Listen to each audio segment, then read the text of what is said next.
എല്ലാ business ഓണേഴ്സും face ചെയ്യുന്നതാണ്. അവരുടെ ടീമിൻ്റെ പെർഫോമൻസ്, ടാർഗറ്റ് കിട്ടാത്തത്, അതേപോലെ തന്നെ സെയിൽസിൽ കൊണ്ടുവരുന്ന അപാകതകൾ, ഓഫീസിലെ കൾച്ചർ, ഇതൊക്കെ കംപ്ലൈൻറ്റുകളാണ്. ഇതിന് എന്താണൊരു പരിഹാരം? വളരെ ഇമ്പോർട്ടൻ്റ് ആയിട്ട് നമ്മൾ പഠിക്കാൻ പോകുന്നത്, വളരെ ശ്രദ്ധിച്ചിരിക്കണം. 5 കോമൺ കോർ വാല്യൂസ് ഫിക്സ് ചെയ്യുക എന്നുള്ളതാണ് ഇതിൻ്റെ ഒരു സൊല്യൂഷൻ. നിങ്ങളുടെ സ്റ്റാഫിനെ, നിങ്ങളുടെ ടീമിനെ, പ്രത്യേകിച്ച് സെയിൽസ് ടീമിനെ നമുക്ക് എന്നും ഇങ്ങനെ സ്പൂൺ ഫീഡ് ചെയ്യാൻ കഴിയില്ല. അതിന് ഏറ്റവും മികച്ചതാണ് 5 കോമൺ ആയിട്ടുള്ള കോർ വാല്യൂ ഫിക്സ് ചെയ്യുക എന്നുള്ളത്.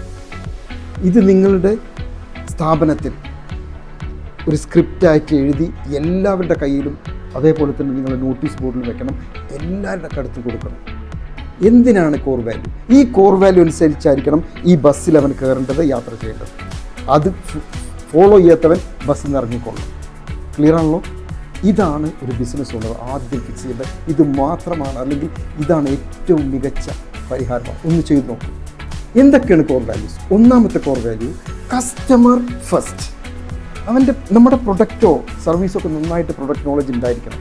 പക്ഷെ അതിനേക്കാൾ അപ്പുറം അവൻ ഈ സെയിൽസ് ടീമിനെ, അല്ലെങ്കിൽ സെയിൽസ് ടീമിനോട് പറയേണ്ടത് കസ്റ്റമറുടെ കുറിച്ചിട്ടുള്ള അവൻ്റെ സ്വർഗവും നരകവും, അവർ ഒരു ഐഡിയൽ കസ്റ്റമറായിട്ട് എടുത്തിട്ട് അവൻ എന്തൊക്കെയാണ് അവൻ്റെ നീഡ്, അവൻ്റെ പ്രത്യേകിച്ച് അവൻ്റെ പെയിൻ, അതിൻ്റെ സൊല്യൂഷനായിരിക്കണം നമ്മൾ കൊടുക്കേണ്ടത്. അപ്പോൾ അവനെക്കുറിച്ച് പഠിച്ചാൽ മാത്രമേ സെയിൽ നടക്കാൻ പറ്റുള്ളൂ.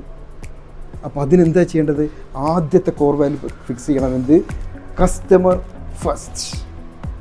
രണ്ടാമത്തെ കോർ വാല്യൂ ആണ് കൃത്യമായി പാലിക്കേണ്ടത്, ക്വാളിറ്റി വിത്തൗട്ട് എനി കോംപ്രമൈസ്. നമ്മളെ ക്വാളിറ്റിക്കകത്ത് ഒരു തരത്തിലുള്ള വെള്ളം ചേർക്കലും ഉണ്ടാവാൻ പാടില്ല. നാടോടിക്കാറ്റ് സിനിമ കണ്ടിട്ടുണ്ടല്ലോ, അതിനകത്ത് ശ്രീനിവാസനും മോഹൻലാൽ ഒരു ഡയലോഗ് ഉണ്ടല്ലോ, ദാസാ നമുക്ക് കുറച്ച് വെള്ളം ചേർക്കുക പാലിൽ. ക്വാളിറ്റിയിൽ കൃത്രിമം കാണിച്ചു. ആദ്യം അറിയില്ല, പിന്നെ അടപടലം പൊട്ടും. അപ്പോൾ നമ്മുടെ ടീമിനെ ആദ്യം ബോധ്യപ്പെടുത്തുന്നത് നമ്മൾ കോർ വാല്യൂ. രണ്ടാമത്തത്, no compromise for the quality.